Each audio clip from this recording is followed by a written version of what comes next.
The lights in the intelligence chamber were dimmed, not for effect, but because something in the playback refused to function under full power. 3 technicians stood silent, their mandibles twitching with unease, as the hologram hummed and flickered above the dais. Commander Rel Veruin stepped closer. His uniform bore the obsidian crest of Ascendancy Strategic Command, and his angular face remained composed, save for the slight tremor in his right claw. "This was recovered from Zeth 9? He asked without taking his eyes off the glitching image. "Yes, Commander," replied the chief analyst. "The last transmission? Time-stamped 2 hours after they were declared lost." "Impossible." "Confirmed." The hologram stabilized. The view came from the command deck of the Ascendancy's flagship Halbrak. Crew darted across the bridge, shouting into comms as alarms screamed. Then came the moment of impact, a dark blur, a pulse of lightless energy and static. The footage stuttered. Then resumed. And that's when the voice spoke. Not ascendant. Not synthetic. Not distorted. "To the Ascendancy, you forgot us." "We didn't forget you." Silence fell like a hammer. The technicians stared unmoving. The image dissolved, but the audio echoed again, embedded at some deep frequency. Rel straightened. "Run a linguistic pass. Identify the origin species." "We already did," the analyst murmured. "Multiple dialects, overlapping inflections. It's..." "Speak plainly." "Human, sir." "Terran Standard." "From pre-Exodus archives." Rel said nothing. He simply walked out. He stood before the viewing port in his private chamber, eyes tracing the curves of the spiral arm beyond the glass. Starfields drifted in perfect silence, unaware of the dread building in his chest. Humans were myths. The first interstellar species. The creators of the initial relay gates. The inventors of pre-quantum AI. Their collapse 3,000 years ago was taught like parable. The flame that burned itself. They expanded too fast, dug too deep, thought too far. The Ascendancy, built centuries later, had inherited their ruins. He tapped his console. "AI, access all historical Terran logs. Declassify under Article 9. The voice that answered was hesitant. "That article requires Council override, Commander." Rel narrowed his eyes. "Override." Intelligence priority read. "Input authorization, Veruin R7 Theta." A pause. Then, "Access granted?" "Warning, viewing these logs constitutes high treason under code." "Display them." The screen lit up with fragmented documents. Videos. Footage. Military archives buried under layers of deliberate obfuscation. Earth's last days.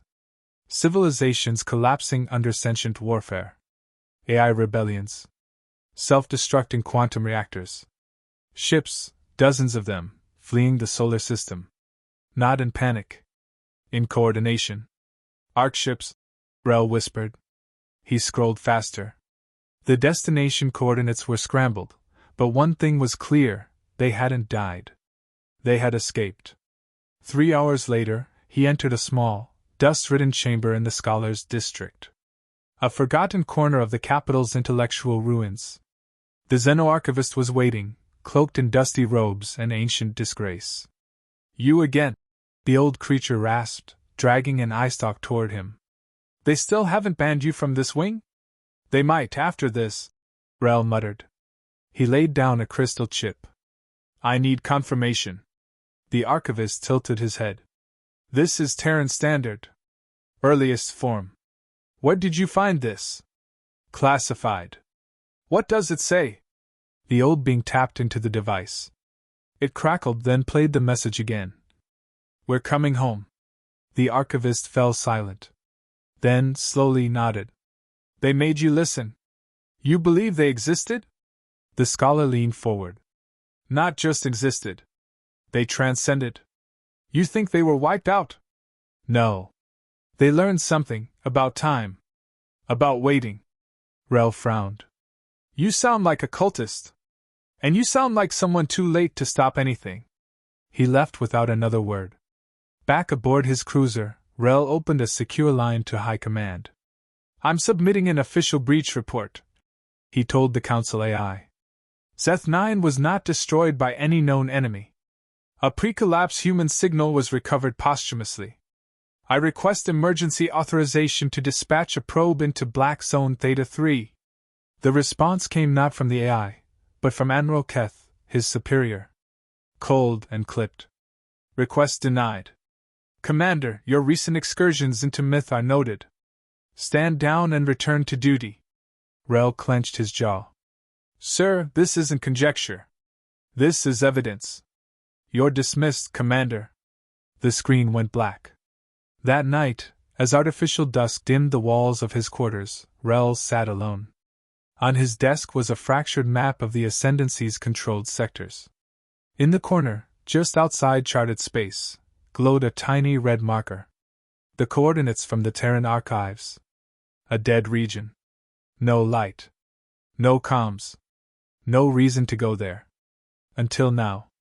AI, he said softly. Prepare stealth vessel for covert flight. Minimum crew. Secure a jump path to Black Zone Theta 3. Commander, this violates direct. Execute. He stared out at the stars. They seemed colder than before. The humans had vanished. That much was true. But now, they were speaking again. And the galaxy had no idea how loud that voice would become. The stealth cruiser Aegis Wake hummed in eerie silence as it slipped into uncharted black. Around it stretched the void of Theta 3, an abyss the Ascendancy had long ignored. No trade routes. No beacons. Just empty space, lightless and dead. Commander Rel Veruin stood at the forward observation plate, eyes fixed on the darkness beyond. Stars ended here, as if the cosmos had chosen to forget this place. Jump complete, came the soft voice of the pilot, Ensign Nira. We've entered the target sector. How far to the anomaly? 0.06 light years. Readings still negative. Rel frowned. Even gravity here felt off. The stars didn't just fade, they bent. No radiation, no debris, no trace of life. Only silence, thick and ancient. Slow burn. Approach at 1/10. Engage full scan.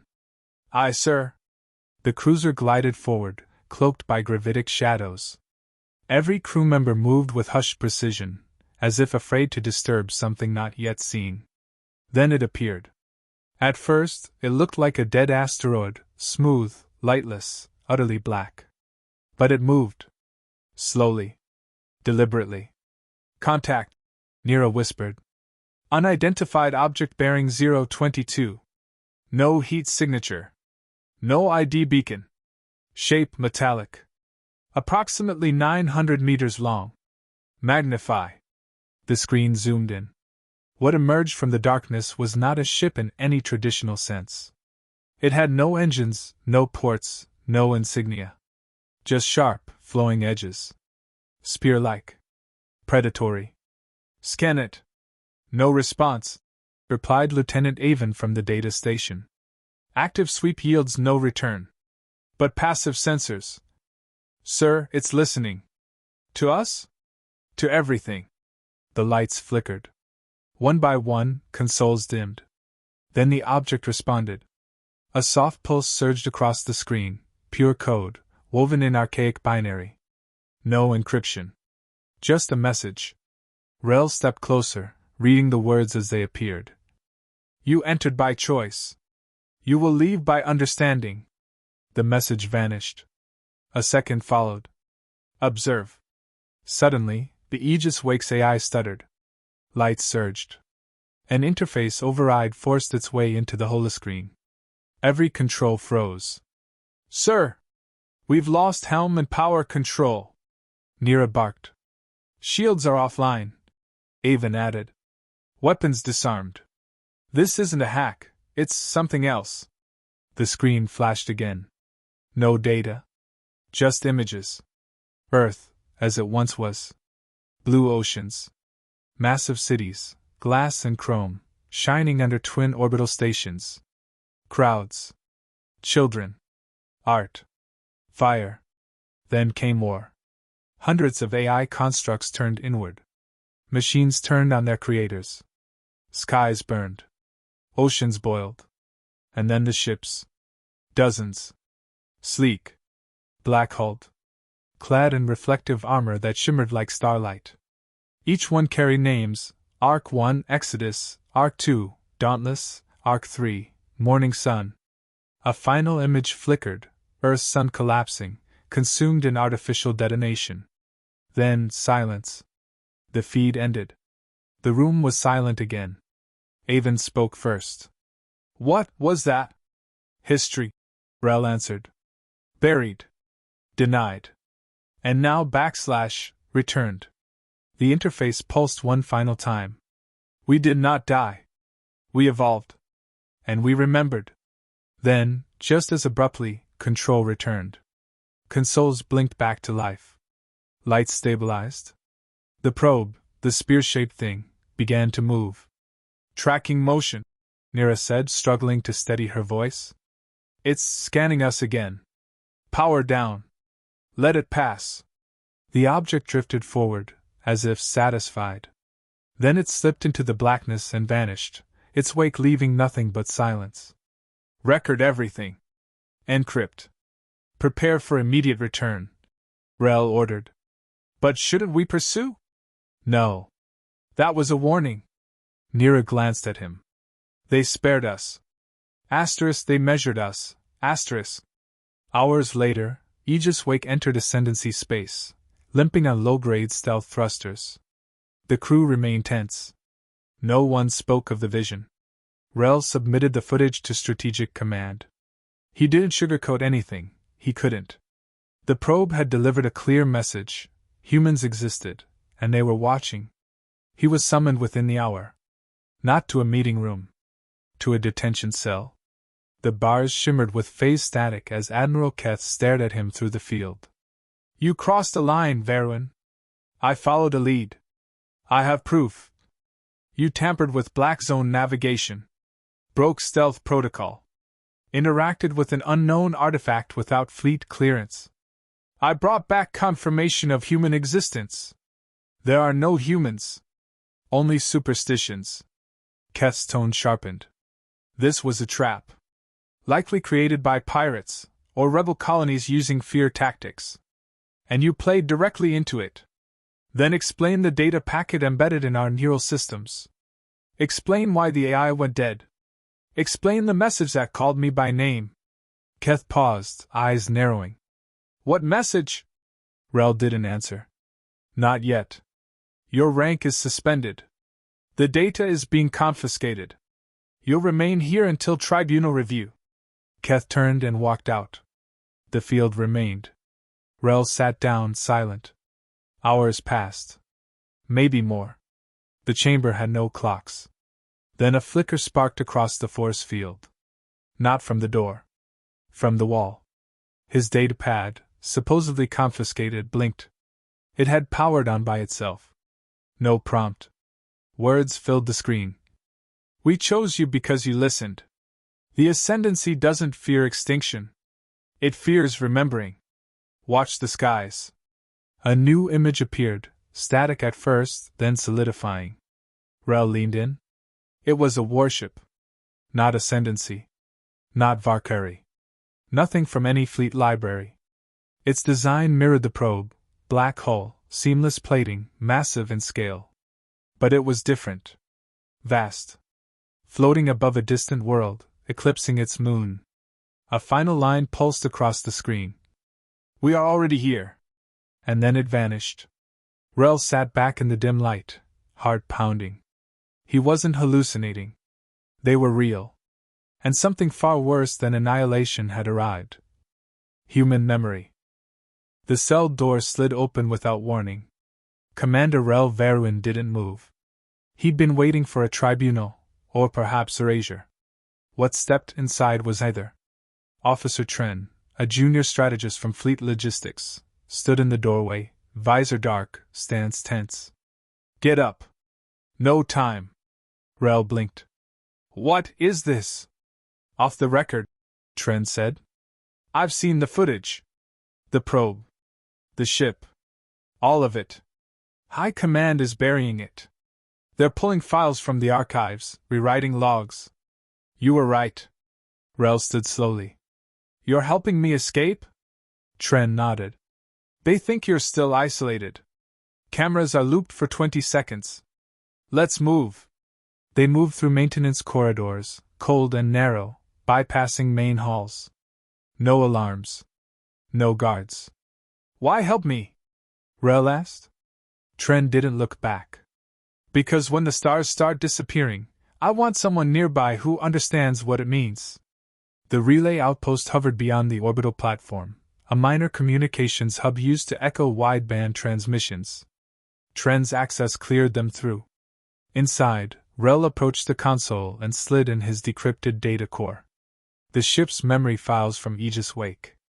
Footage of the probe. The vision. The message.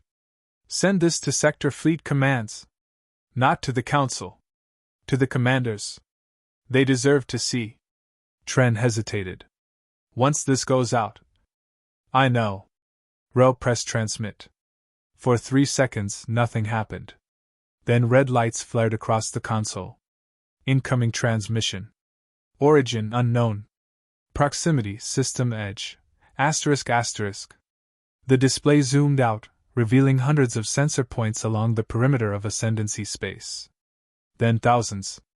Each marked with a pulsing signal. Is this real? Tren asked, voice barely a whisper. No. This is a demonstration. High above the capital world of Cyrex Prime, the stars began to vanish. Not all at once. Just one by one. Points of light dimming, until entire sectors faded from the night sky. Tactical officers scrambled. Defense networks activated. Orbital telescopes turned outward, only to reveal what the blackness hid. Ships. Thousands. Maybe more. Enormous structures, matte black, moving with precision, cloaked in distortion fields that defied standard physics. They didn't radiate. They absorbed. Aboard the Council spire, emergency sessions dissolved into chaos. They're unidentified, one admiral shouted. No known configuration. No IFF response. They're not unidentified, another said. They're Terran. Gasps. Laughter. Denials. Until a voice cut through every feed, every screen, every device. Ascendancy. We are not here to conquer. We are here to remind you. The image stabilized. A human woman, mid-40s by appearance, clad in matte navy armor marked only with a single symbol, an ancient Earth emblem, the kind seen in band textbooks. She stood on the command deck of a ship whose walls shimmered with soft internal light. No weapons visible. No crew. Just her. I am Admiral Lara Quinn, commander of Arkship Vigilant Memory, she said. 3,000 years ago, you buried our ashes beneath your histories. You erased what you feared. The silence that followed was palpable. Quinn continued, voice steady. You built an empire atop the bones of a species you hoped had burned itself out. You inherited our roads. Our weapons. Our stars. The image panned outward. Behind her, a window revealed the fleet. Layered formations of impossible scale. No lights. No insignias. Just quiet, deliberate presence. We didn't die. We left. We evolved. And now we've returned, not for war, but for balance. Your civilization has grown soft on myth. Consider us your correction. A final statement echoed across every speaker system on Cyrex Prime. This is your only warning. Then the feed ended. Panic ignited. Counselors screamed for retaliation. Fleet marshals ordered defensive formations. Hundreds of dreadnoughts mobilized. The Ascendancy war engines spun into motion with the precision of 1 billion lives. But Rel knew it was all for show. He and Tren watched from the relay outpost as battle groups rushed toward the system's edge. They think they can win, Tren muttered. They still believe it's a bluff. They've never faced anyone who doesn't want the throne, Rel said. Humans don't want to rule. They want to remind. Suddenly, the outpost lights dimmed. A shadow passed over the viewport. Tren stepped forward and looked up. Outside, a single Terran warship drifted past the orbital curve, quiet, massive, its hull smooth as obsidian. It made no sound. No call. Just its presence blacking out a piece of sky. "They're not firing," Tren whispered. "They don't need to." The next day, 5 Ascendancy fleets failed to report in. Entire systems went dark, comm relays erased. No wreckage. No bodies. Just absence. The Council demanded escalation. War declarations. Preemptive strikes. But no coordinates were available. The Terran fleet was everywhere and nowhere. Cloaked. Patient. Watching. Rel stood aboard a hidden Ascendancy scout vessel, invited via a beacon coded directly to him. The invitation came without threat. Only a set of coordinates and one phrase. "We remember your name." He followed.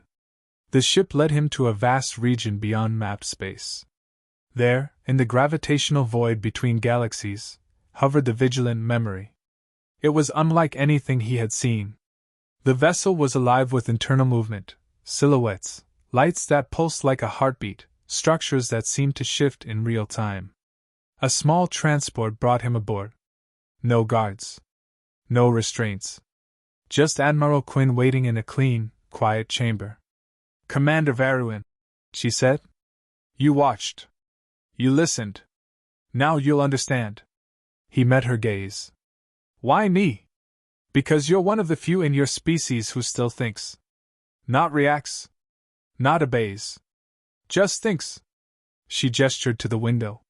It faced the black. "We could burn it all," she said. "You know that, right?" Rel nodded slowly. "But you won't." "No. Because we want them to fear something real. Not myth. Not stories. Just us. And if they don't?" Quinn's expression didn't change. "Then they'll understand the cost of arrogance. The way you did." Rel turned to the stars. They no longer felt distant. They felt watched. "My world won't listen. They don't need to. You listened. That's enough, for now." A soft hum resonated through the floor as the ship shifted course. "Where are you going?" he asked. Quinn smiled faintly. "Nowhere. We're already there." Image prompt based on this chapter.